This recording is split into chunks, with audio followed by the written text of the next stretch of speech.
요한계시록 14장 12절부터 20절 말씀 우리 이어서 보도록 하겠습니다.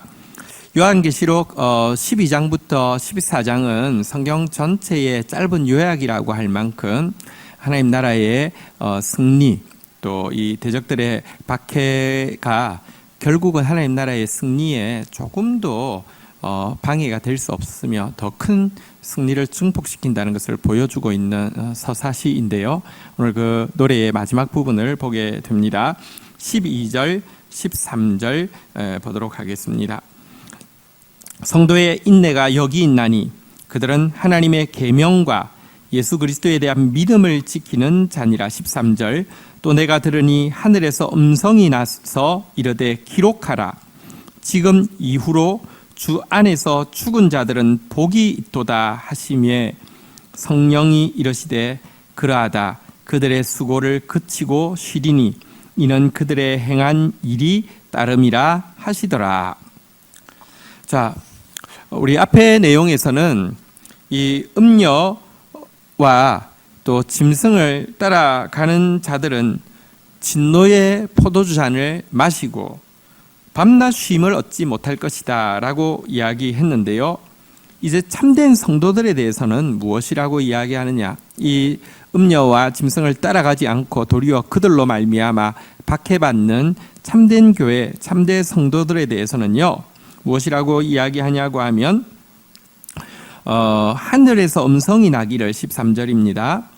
기록하라. 지금 이후로 주 안에서 죽은 자들은 복이 있도다. 이렇게 외치고 있습니다.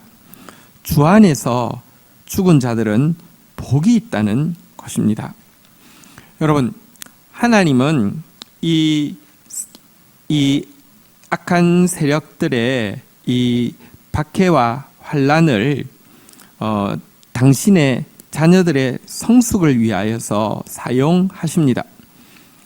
자녀들이 아무 문제가 없는데 성숙하게 하기 위해서 나쁜 불량배를 통하여서 폭력을 행사하게 한다, 이런 뜻 아닙니다.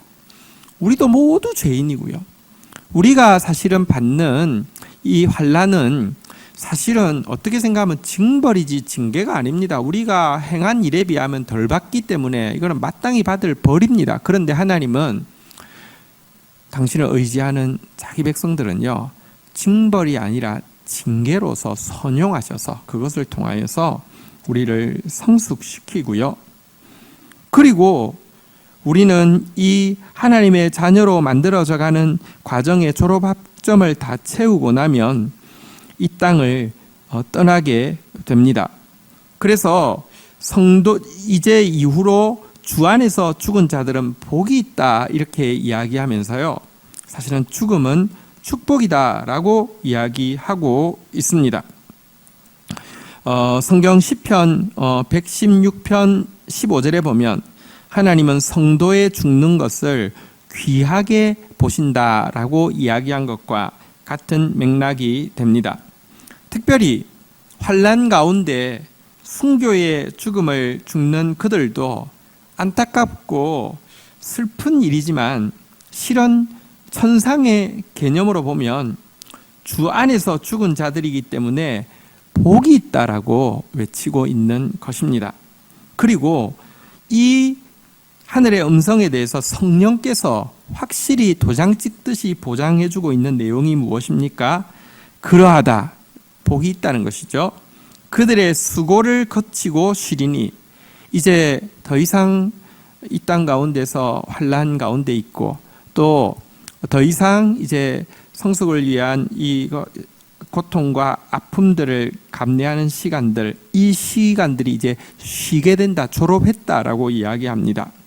이는 그들이 행한 일이 따름이라.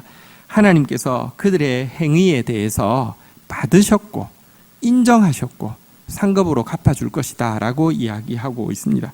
여기 보니까 여러분, 음녀와 짐승을 따르는 자는 밤낮 쉼을 얻지 못한다고 했는데, 주 안에서 죽은 자, 정말 우리가 이 땅의 사명을 다 감당하고 죽은 삶, 혹은 박해 가운데서 순교한 삶에 대해서는요, 쉬게 된다라고 이야기하면서 참된 쉼이 주어질 것이다 라고 이야기합니다. 그들의 행한 일이 헛되지 않고 하나님 앞에서까지 상급의 제목이 되어서 따라간다라고 이야기하고 있습니다. 이와 같은 사실을 믿을진데 12절로 거꾸로 올라가서 보면요, 성도들의 인내가 여기 있나니 우리가 인내해야 할 이유가 여기 있다는 것입니다. 우리 인내해야 합니다. 여러분, 우상을 섬기는 자들이 고생 안 합니까? 수고 안 합니까? 고생합니다. 수고합니다. 그러나 그들의 고생과 수고에는 쉼도 따르지 않고 보상도 따르지 않습니다. 그러나 주 안에서 수고하고 고생한 것에 대해서는요, 쉼도 따르고 보상도 따릅니다. 그러니 여러분, 인내함으로 이 환난을 받아들이셔야 한다는 것입니다. 인내함으로 환난을 받아들이면서 해야 할 것이요, 하나님의 계명과 예수에 대한 믿음을 지키는 것입니다. 말씀 인내하면서 말씀 지키는 것입니다. 참는데 자기 고집 피우면서 받고 있는 책망에 대해서 참으면서 고집 피우고 있으면 그건 인내가 아닙니다. 그것은 강팍한 것이죠. 우리가 인내는요, 말씀 하나님의 계명 지키기 위해서 인내하는 것이고요, 또 인내하는 것은 예수 그리스도에 대한 믿음을 지키기 위해서 인내하는 것입니다. 근데 이 두 가지가 나왔는데요, 우리가 최선을 다해서 계명 지켜야 하지만 우리가 계명을 온전히 지킬 수 있는 것 아닙니다. 사실은 우리가 결국은 이 시온산에 설 수 있는 것도 어린 양의 그 피로 말미암아 설 수 있는 것이고요, 우리가 끝까지 하나님 앞에 설 수 있는 것은요, 우리의 피난처 되신 예수 그리스도에 대한 믿음이 우리를 세워주는 것입니다. 내가 말씀 지킨 것이 나를 지킨다라고 이야기하면 공로가 되겠죠. 우리 말씀 최선을 다해서 지켜야 합니다. 따라야 합니다. 그런데 사실은 예수 그리스도로 말미암아 우리가 그 일을 할 수 있는 것임을 잊어서는 안 되고요, 끝까지 예수 믿는 것입니다. 끝까지 예수 따라가는 것입니다. 끝까지 예수 의지하고 끝까지 예수 앞에서 겸손한 것이 신앙입니다. 자, 이제 이들이 이제 복된 그 사명을 마친 성도들의 일이 끝나자 하늘에서 이제 예수님께서 하실 일이 시작되어집니다. 14절 한번 보도록 하겠습니다. 14절 읽겠습니다. 또 내가 보니 흰 구름이 있고 구름 위에 인자와 같은 이가 앉으셨는데 그 머리에는 금면류관이 있고 그 손에는 예리한 낯을 가졌더라. 자, 이제 성도가 사명 다 감당했습니다. 우리가 할 일 다 했습니다. 우리가 할 일 다 했다고 해서 하나님 나라가 바로 오지 않습니다. 우리는 하나님 나라를 이루게 할 수 있는 힘이 하나도 없습니다. 자, 그런데 우리 일이 마치자 이제 천상에서 인자 같은 이가 금면류관을 쓰고 앉으셨는데 손에 예리한 낫을 들고 있음을 보게 되었습니다. 낫은 뭐 하는 데 쓰는 것입니까? 추수하는 데 쓰는 것이잖아요. 이제 추수하여서 알곡과 쭉정이를 가르시는 일을 하실 것임을 보여주고 있습니다. 자, 이제 15절 한번 보도록 하겠습니다. 15절, 16절. 또 다른 천사가 성전으로부터 나와 구름 위에 앉은 이를 향하여 큰 음성으로 외쳐 이르되 당신의 낫을 휘둘러 거두소서. 땅의 곡식이 다 익어 거둘 때가 이르렀음이니이다 하니 16절. 구름 위에 앉으신 이가 낫을 땅에 휘두르매 땅의 곡식이 거두어지니라. 예수님을 향해서 천사가 이제 휘어져 추수하게 되었습니다. 곡식이 다 익어서 거둘 때가 되었습니다. 순교자들이 찼습니다. 성도들이 사명 감당했습니다. 이제 그들을 구원해 주십시오. 이제 그들을 천국 곳간으로 들여 주십시오 라고 외쳤고요, 예수님께서 주의 택한 백성들, 열매되어진 백성들, 예수님 닮은 삶을 가져서 거짓도 없고 흠도 없어진 참된 교회를 다 거두어 들이심을 우리가 보게 됩니다. 자, 그런데요, 이처럼 예수 그리스도께서 구원받을 모든 백성을 거두어 들이실 때에 17절에 보니까 한번 보도록 하겠습니다. 또 다른 천사가 하늘에 있는 성전에서 나오는데 역시 예리한 낫을 가졌더라. 예수님 말고 또 예리한 낯을 가진 천사가 나오고 있음을 보게 됩니다. 이 천사는 이제 알곡을 예수님께서 거둬들였다고 하면 이제 나머지를 이제 심판하기 위해서 낫을 휘두르는 것입니다. 여러분, 낫은 사실은 곡식을 추수하기 위해서 꼭 필요한 도구이지만 사실 농가에 있는 낫은 가끔씩 뉴스에 보면 살인 사건 할 때 도구로 사용되는 거 우리가 볼 수 있습니다. 굉장히 이 예리한 낫은 무서운 도구가 되어집니다. 심판의 무서운 도구로서 사용되어짐을 이야기하는 것입니다. 18절부터 한번 보도록 하겠습니다. 또 불을 다스리는 다른 천사가 제단으로부터 나와 예리한 낫을 가진 자를 향하여 큰 음성으로 불러 이르되 내 예리한 낫을 휘둘러 땅에 포도송이를 거두라. 그 포도가 익었느니라 하더라. 불을 다스리는 다른 천사는 무엇을 이야기하냐고 하면 성경에 앞에서 나왔는데요. 성도들이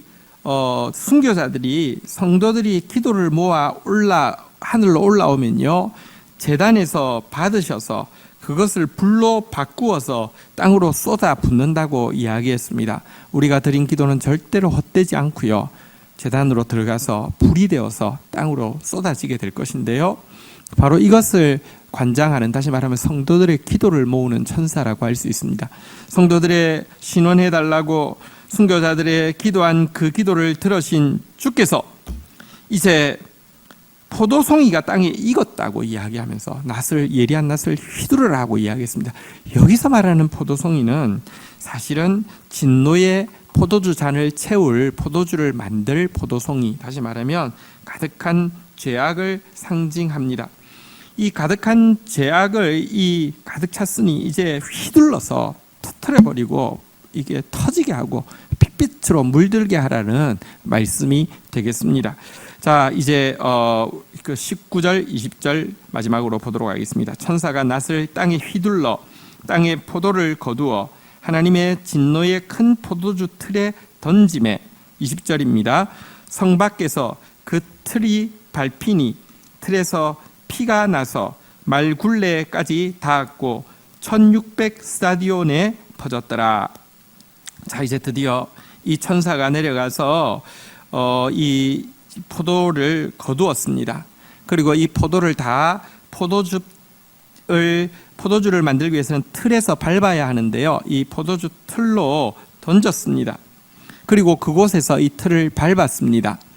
그러자 이 핏빛 같은 포도주가 흐르기 시작하는데요, 높이는 말굴레에 닿았고 이 길이는 1600 스타디온에 퍼졌다라고 이야기하고 있습니다. 말굴레란, 여러분 지금 이제 아마 이 말이 이걸 막 짓밟는데 사용되어진 것 같습니다. 이것은 사람이 이렇게 포도주를 잘 만들어서 맛있는 포도주를 만든다는 뜻이 아니라 어쨌든 무시무시하게 심판에 이게 여러분 말발에 밟힌다고 생각해 보십시오. 그건 죽습니다. 근데 어쨌든 이렇게 밟았더니요, 이 포도주가 차오르는데 말의 굴레라는 것은 말의 입을 제어하기 위해서 이렇게 씌운 것을 굴레라고 하거든요. 그러면 이게 배를 넘어서 이 말의 입이 이 정도 있으면 요까지 차올랐다니까 말의 입까지 이 핏빛 포도주가 차올랐다는 뜻이 됩니다. 그리고 1600 스타디온을 킬로미터로 바꾸면 300km가 되는데요. 300km는 뭐냐고 하면 이스라엘의 남단으로부터 북단까지의 길이입니다. 다시 말하면 이 심판의 범위가 이 이스라엘 땅 전체를 이 가라지로 가득 차 있는 가짜 교회 전체를 해당하게 될 것이고, 그 깊이가 이 말의 이 굴레의 장길만큼 이렇게 깊고 무서운 심판이 이루어질 것이다라는 내용입니다. 여러분, 오늘 여기서 본 바대로 하나님 안에서 우리가 사명 감당하고 우리가 이 징계를 다 마치고 나면 여러분 쉼도 있고 보상도 있습니다. 복됩니다. 그러나 이 대적에 대해서는 두렵고 두려운 심판의 낫이 휘둘러질 것이고 그 앞에서 참으로 이 두려운 심판 가운데 빠지게 됨을 보여줍니다. 오늘 우리 정말 주 안에서 하나님의 계명과 예수의 믿음을 예수에 대한 믿음을 지키는, 그래서 예수님의 낫에 의해서 천국 곳간에 거두어 들여지는 저와 여러분들 다 되시기를 주의 이름으로 축복합니다.